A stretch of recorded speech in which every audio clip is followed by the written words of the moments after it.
Good morning, good morning, good morning mga kachurba. Ano na? Tuesday ngayon, Diday. Ay, magkape. Yun lang. Pachika lang ako kasi may naalala ako. Hindi naman naalala. Plano ko talaga yung kagabi. Plano ko kasi napapanood ko na yung nung isang araw napapanood ko siya sa YouTube. Kaya dahil dyan, sa mga naalala ko, tara nang magkismis, chikahan. Tara nang magkismis, chikahan. Yun nga, kasi may plano akong pumunta ng SS. Diday. Sarap kape. Gusto ko magpunta sa SS kasi napanood ko sa YouTube na medyo maganda yung nakukuha ngayon sa SS, lalo na sa mga sa hospitality, yung mga nagkakasakit.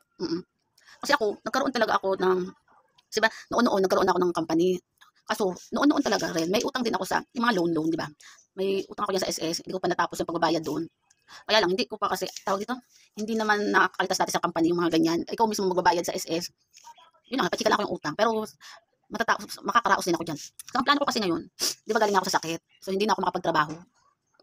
So, gusto kong mag-ano sa SS na magkaroon din ako ng parang benepisyo sa SS. Kasi, di ba, hindi na ako makapagtrabaho. Gusto-gustuhin ko man ang trabaho. Parang hindi pa rin ako ma-accept. Lalo na't nagagamot pa rin ako. Kasi para sa akin, malaking tulong din yan sa akin. At least, yung mga pag-inom ng gamot, di ba? At least, malaki ang magiging tulong ko sa SS. Isa pa, balak ko, alam ko magkakaroon din yun ng monthly, parang sahod-sahod mo na. At least, di ba, malaking tulong talaga yun, Diday, malaking tulong. At least, kahit hindi na ako mabigyan ng mga kapatid ko, magkakaroon ako ng sarili kong pambili, kung ano man ang gustuhin ko.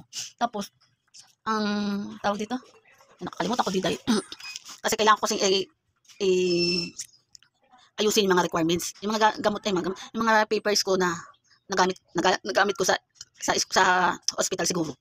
Pero gusto ko pa rin pumunta doon para maging clear. Kasi di ba may mga online na mag-open ka sa online. Kaso baka hindi ako maintindihan, hindi ko makakaintindihan. Tsaka hindi ko rin ma-open. Hindi ko na ma-open yung SS ko kasi nakalimutan ko na yung password ay. Ay, yung password tanda ko. Pero yung pinaka-email doon, hindi ko na ano. Pero mas gusto ko kasi kung pupunta ako sa mismong SS, mas makiklear ko. Ay, sana maklear ko kasi mag-isa lang ako, day. Oo. Ang inaano kasi, baka hindi ako makaklear ng pakikipag-usap. Kaya alam niyo naman ang utak ko, day. Kakandaluka-luka yung utak ko lagi. Kaya gusto ko sana makapag-usap ako doon. Sana kahit makapag-usap, sana pag nakapag-usap ako ng mag-isa. Kasi wala akong makasama, may trabaho yung isa ko ng sisi. Trabaho kaya hindi ko na pinilit kasi pang umaga, day. Sana maklear ko kung paano pakikipag-usap mamaya. Alak ko kasi gusto ko talaga kasi kaso, kasi sayang din naman kasi yung malaking pakinabang ngayon sa akin, di ba? Total sa taon-taon na ilang taon na ako nagtatrabaho sa SS. Siguro naman may makukuha rin naman ako kahit paano. Tsaka, tawag dito, hindi ko lang kung magpapapirma pa sa dating doktor ko dati. Kaso, kailangan ko pa rin ng kapatid ko. Kaya hindi ko rin alam kung sino yung naging doktor ko sa saang ospital, day. Okay. Siyempre, hindi ko alam ang pagsasakay ng mga jeep. Oo, nakakasakay ako ng jeep. Siyempre, naalala ko lang para po, bayad po. Ang problema ko, yung pagtawid. Hirap talaga ako magtawid. Kasi ang right side ko, malabo to. Hindi to makikita agad yung gilid. At least yung harap, okay ko naman, okay. Malabo yung mata ko, pero kita ko naman siya. Ang problema pa, kapag salita doon, or may mga pipirmahan, sana maging clear sa aking paningin at saka pag sulat. Kasi yung nagising-gising ako, nagkasakit ako dahil hindi ko talaga alam kung paano pangalan ko nga dahil hindi ko alam dati. Kaya sayang din naman na hindi ko maasikaso yung sa SS. Diba? Malaking tulong din naman yun, Diday. Kahit gusto ko talaga magkatrabaho kasi hindi naman ako ng katrabaho ng mga kaibigan, ng mga magulang ko, hindi pa ako payagan. Siyempre, para sa sarili ko, hindi talaga kasi maano sa ulo ko. Hindi pa ganun ka-clear. Kaya mahirap. Ay, malaking tulong din talaga yung Diday, at least. Hindi na ako problema sa mga kapatid ko. Siyempre, mga nagtatrabaho din. Nagkakaroon din ng mga problema. Siyempre, nawala ng paso. Minsan, siyempre, mga binabayaran din sila. Alam ko, gagawin ko, magantay ako kung kailan ako makakain. Siyempre, nahiya naman ako ng pahingi-hingi din. Hindi talaga ako nahingi. Minsan, nagkukulang din ako ng gamot. Pero hindi na ako nagreklamo sa mga kapatid ko kasi ayoko rin maging stress sila kung paano sila magka-problema. Kaya yun. Kaya naisip ko, sige, try ko na lang puntahan mag-isa. Kaya ang inaano ko, sana maklear ko sana kung paano. Kalimutan ko na kasi yung password ko, alam ko naman. Kung ano yung password ko, ayun din yung password ko ng mga iba kong account na ginagawa. Kasi ayoko nang bago-bago kayo, kalimutan ko yung lahat. Sana maging good vibes yung pagpunta ko. Kasi malaking tulong yun sa akin. Total, matagal naman ako nagtrabaho simula sa pool. Trabaho na ako. Ito lang naman maging SS dati. Sa huling trabaho ko. Ayun ang naging SS dati. Umami naman sila na wala kami kaltas-kaltas dati sa SS.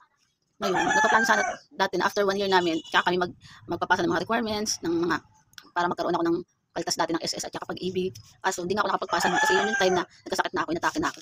Kaya hindi ko yun na sayang din yung nagkasakit ako na hindi ako nakapunta ng tulong sa SS kasi nga wala kami kaltas dati sa agency. Hindi ko yun na Kaya sana maasikaso ko siya mamaya.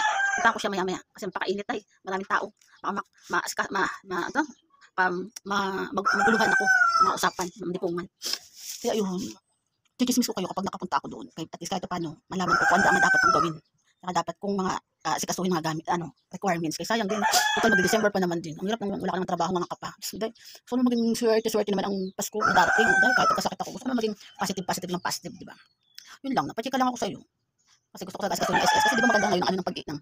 Maganda ngayon ang ano ngayon ni President. Kaya na inaasikaso para sa mga taong na mga nagtatrabaho dati, yung mga may sakit na, yung mga matanda na, o di ba malaking tulong yun dahil. Kaya natry ko talaga pumunta mag-isa. Kahit alam ko sa sarili ko na hindi ko talaga asikaso, hindi ko para sa akin, hindi ko kumbaga para sa akin, positive na lang ako, makakaya ko yan. Talaga, i-clear ko ano yung pag-uusapan namin sa SS.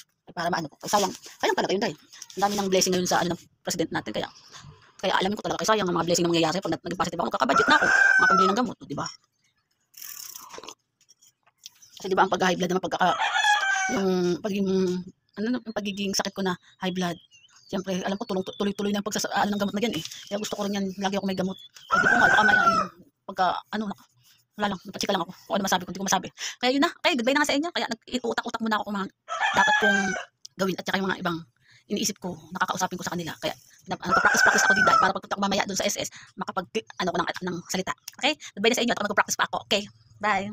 Sana maging blessing ako today kapag punta ko sa SS.